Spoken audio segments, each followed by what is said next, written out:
Red button time. Um, Today is answer questions day. I'm gonna answer one question.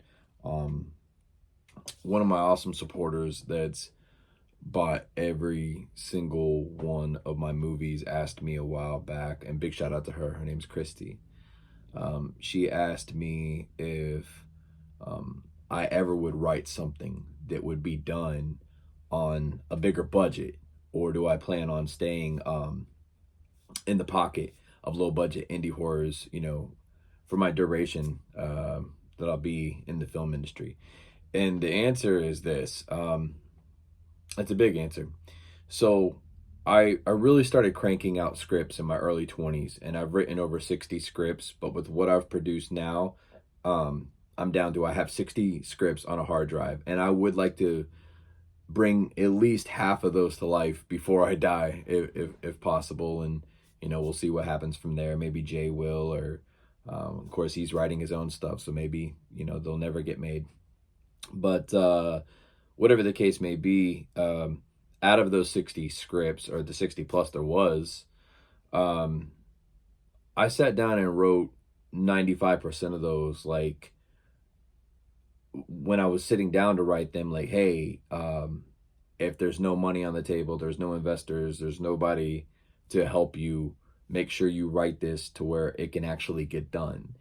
So I wrote most all those scripts to where they could be done on less than 20 grand, and assumed that I would be doing most of the work, like I do now when I make my films. You guys already know, man. I write them, direct them, film them, edit them, do all the special effects, makeup, costume design, design the covers and all the art you see.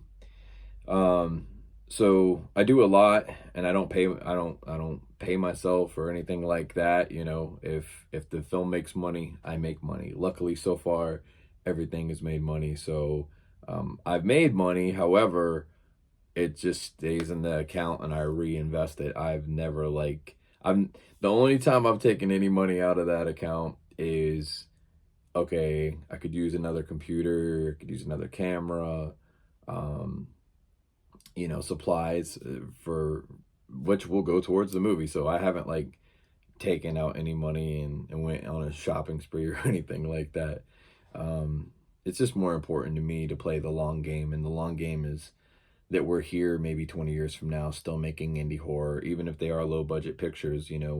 um, so far everything we've done has been profitable, even Cock Killer, and it's done the least good out of all the films that I've dropped, which is crazy because we re-released Don't Go on the Trail more recently, and it's like surpassed Cock Killer. And it's a film I did in 2011.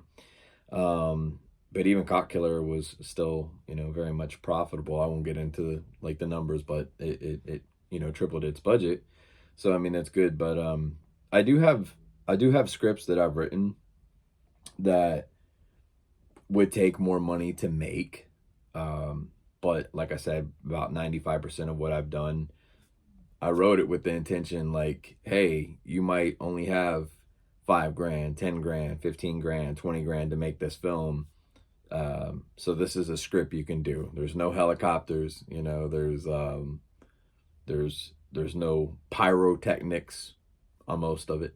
Um, or if there is, it's stuff that I know that like we could handle, or we know somebody. Um, but the bigger budget scripts that I've written, I do hope to get them done. There's one that I have scheduled 5 years out. I don't know if it's going to happen or not. Um, I will tell you, it would cost $450,000. Yes, $450,000 to make it. Um, I won't be spending out of the film studio's budget for that. I will not be using my personal.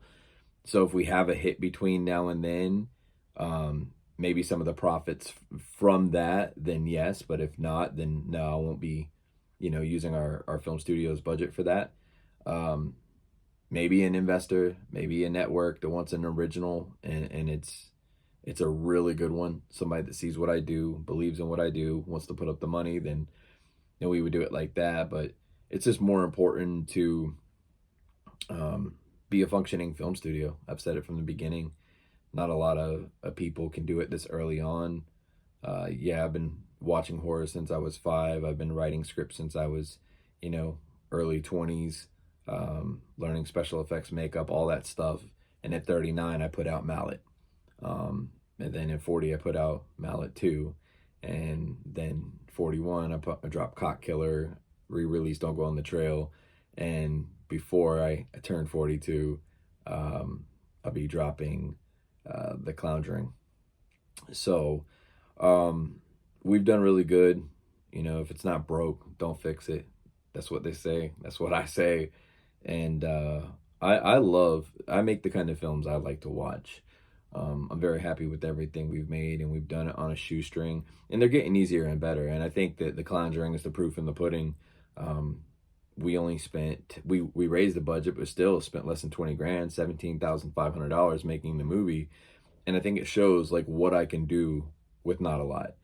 And I think like it adds to the experience too. Like if you know how I make films and then you watch it, I know like sometimes like I'll watch a movie and it's really good and I go down the rabbit hole and I'm like, oh my God, they did that on 50 grand? That's like incredible.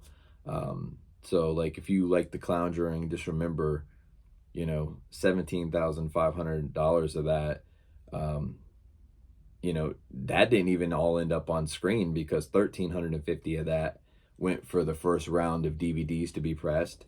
$1,250 of that went to submit to film festivals. So less than 17.5, but that's what it took to make the movie and get it out there so far. And plus, I've added to that a little bit, you know, in promotion and stuff like that.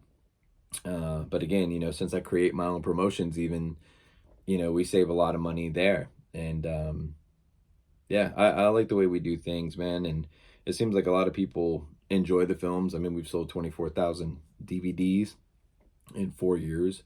So, you know, there's somebody out there that's enjoying it. We see a lot of reorders and pre-orders every time we open it up. We always usually sell the first round of 1,000 DVDs within the first month of opening pre-orders.